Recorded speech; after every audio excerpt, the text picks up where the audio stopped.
Hello viewers, कैसे हो आप सब। आशा है कि आप सब ठीक होंगे, स्वस्थ होंगे, मस्त होंगे। आज हम इस वीडियो लेकर आए हैं कि ये वीडियो में योग का क्या लाभ है, योग क्यों जरूरी है शरीर में, और योग का अर्थ क्या है, योग किस प्रकार करना चाहिए, इस सब के विषय में आज मैं इस वीडियो में लेकर आई हूँ। आप वीडियो को अंत तक जरूर देखिए, तभी आपको पूरी जानकारी आपको मिलेगी। योगा करना हमारी जिंदगी में इसीलिए जरूरी है क्योंकि यह शारीरिक, मानसिक और आध्यात्मिक स्वास्थ्य को बेहतर बनाने में मदद करता है, तनाव कम करता है और जीवन में संतुलन स्थापित करते हैं। योग आसन मांसपेशियों को खींचते हैं और मजबूत करते हैं, जिससे शरीर का लचीलापन और ताकत बढ़ती है। योगा नियमित रूप से करने से वजन कम करने में मदद मिलती है। योग शरीर के सभी अंगों को स्वस्थ रखने में मदद करता है, जिससे कि हृदय, फेफड़े और पाचन तंत्र को स्वस्थ करता है। योगा शरीर की रोग प्रतिरोधक क्षमता को बढ़ाता है, जिससे आप बीमारियों से लड़ने में सक्षम होते हैं। योग तनाव, चिंता और अवसाद को कम करने में मदद करता है। योगा ध्यान और एकाग्रता को बेहतर बनाने में मदद करता है। योगा मन को शांत और स्थिर रखने में मदद करता है, जिससे आप बेहतर महसूस करते हैं। योग आपको अपने आप को बेहतर ढंग से जानने और समझने में मदद करता है। योगा आपको अपने विचारों और भावनाओं को पर नियंत्रण रखने में मदद करता है। योग आपको शांति और संतुष्टि की भावना प्रदान करता है। योगा केवल आसन और प्राणायाम तक ही सीमित नहीं है, बल्कि ये शारीरिक, मानसिक और आध्यात्मिक कल्याण को बढ़ावा देती है। योगा का तीसरा अंग आसन है। आसन मूल रूप से संस्कृत भाषा का शब्द है, जिसका अर्थ है बैठकर विशेष क्रिया को संचालित करना। भगवद गीता के अनुसार योग का अर्थ है जीव तथा ब्रह्म का मिलन, अर्थात जीवात्मा को परमात्मा के साथ जोड़ना। योग की विभिन्न शाखाएं राजयोग, लय योग, भक्ति योग, नादी योग आदि है। योगा के 8 नियमों को आज हम जानेंगे। यम, संयम, नियम पालन, आसन, मुद्रा, प्राणायाम, श्वास प्रत्याहार, वापसी, धारणा, एकाग्रता, ध्यान और समाधि। योगा के कई प्रकार होते हैं, जैसे कि हठ योग, राजयोग, कर्म योग, भक्ति योग, ज्ञान योग, तंत्र योग, विक्रम योग, मंत्र योग, लय योग। हर शाखा का अपना एक अलग फोकस और विशेषता होती है। सुबह उठकर योग करने के लिए सबसे पहले प्राणायाम करें और फिर योगासन करें। योग करने का सबसे अच्छा समय सुबह 4 से 7 बजे का होता है। अगर यह समय ना मिल पाए तो सूर्यास्त के बाद भी योगा किया जा सकता है। योगा करने के लिए ऐसे कपड़े पहने जिसमें आप आरामदायक महसूस करें। योगा हमारे ब्रेन को हेल्दी रखता है।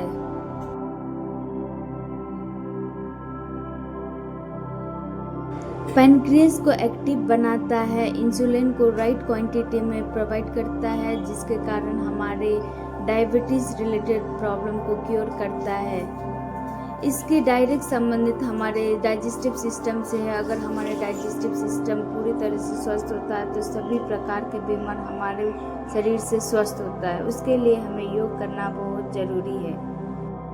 अच्छा स्वास्थ्य खुशी की कुंजी है। स्वस्थ ही धन है, लेकिन स्वस्थ कौन है? हम सुख का आनंद नहीं लेते हैं, लेकिन सुख हमें आनंद देता है। तपस्या प्रभावित नहीं होती है। हम समय को नष्ट नहीं कर सकते, समय हमें नष्ट कर देता है। हम लोभ को समाप्त नहीं कर सकते, परंतु लोभ हमें समाप्त कर सकता है। सुख हमें कभी संतुष्ट नहीं कर सकता। महर्षि मनु कहते हैं कि इच्छाओं का कोई अंत नहीं है। योग शब्द संस्कृति के युज धातु से बना है।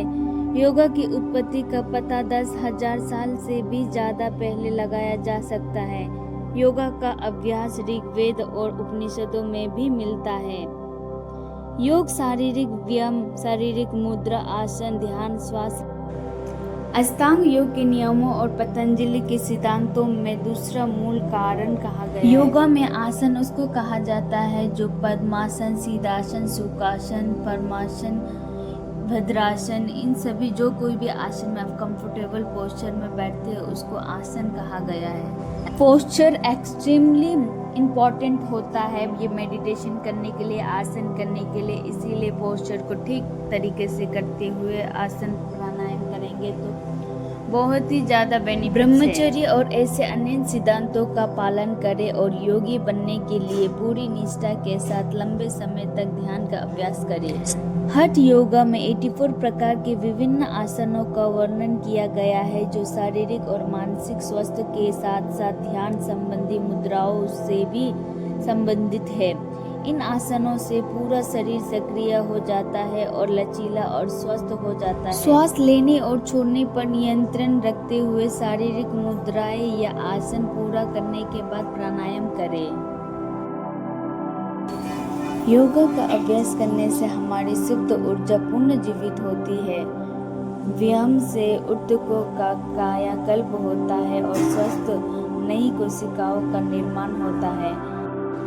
योग शब्द अष्टांग योग का एक भाग है जिसे महर्षि पतंजलि ने प्रचलित किया है।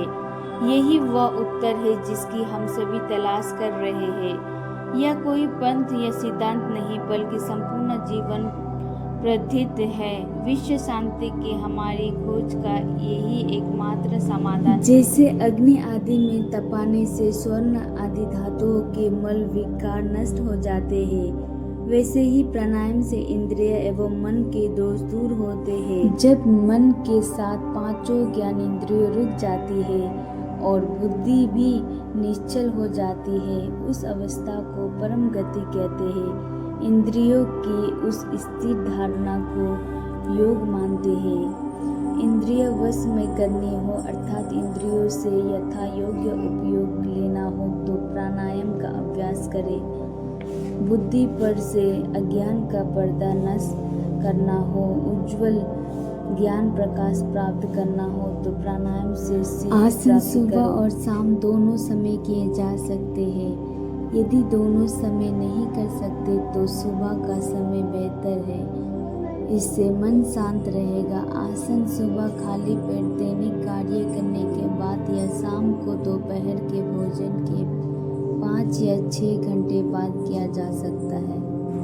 योगा का अभ्यास अपनी क्षमता, शारीरिक शक्ति, आयु तथा प्रसन्न व उत्साही स्वभाव तथा मन की पूर्ण एकाग्रता के अनुसार करना चाहिए। तभी व्यक्ति योग के लाभ प्राप्त कर सकता है। कमजोर और वृद्ध लोगों को बहुत अधिक आसन और प्राणायाम का अभ्यास नहीं करना चाहिए। 10 वर्ष से अधिक आयु के बच्चों सभी प्राणायाम कर सकते हैं। गर्भवती महिलाओं को कठिन व्यायाम नहीं करना चाहिए। उन्हें केवल गहरी सांस लेना और प्राणायाम करना चाहिए तथा धीरे धीरे गायत्री मंत्र और अन्य मंत्रों का जाप करना चाहिए। आसन और प्राणायाम का अभ्यास वही स्थान पर करें जहाँ पर हरा भरा सा हो, जहाँ पर पूरी स्वच्छता हो, उसी जगह पर करें तो आपका हेल्थ भी बहुत अच्छा होगा। उसके साथ साथ आपको ध्यान और प्राणायाम, आसन और प्राणायाम के अभ्यास किसी भी सिचुएशन में आप कर सकते हो। ये हेल्दी पीपल को और ज़्यादा हेल्दी बनाता है और जो पर्सन अब सिक और वीकनेस है उनको लिए बहुत अच्छा है। अनहेल्दी पर्सन को हेल्दी बनाता है और हेल्दी पर्सन को और ज़्यादा हेल्दी बनाता है, स्वस्थ बनाता है। जिन किसी को भी बोन्स फ्रैक्चर हुआ है, बोन्स टूटा हुआ है, उनको कोई भी डिफिकल्टी आसन रिस्क लेकर नहीं करना है, उससे बोन्स डैमेज भी हो सकता है फिर से। मुझे उम्मीद है कि आज के मेरा ये मेडिटेशन, योगा, प्राणायाम के लाभ और बेनिफिट किस तरीके से करना होता है, इसका वीडियोस आपको अच्छी तरीके से समझ आया होगा। अगर आपको ये वीडियोस अच्छी तरीके से समझ आया हो तो आप लाइक कमेंट करने में ज़रूर बताइए।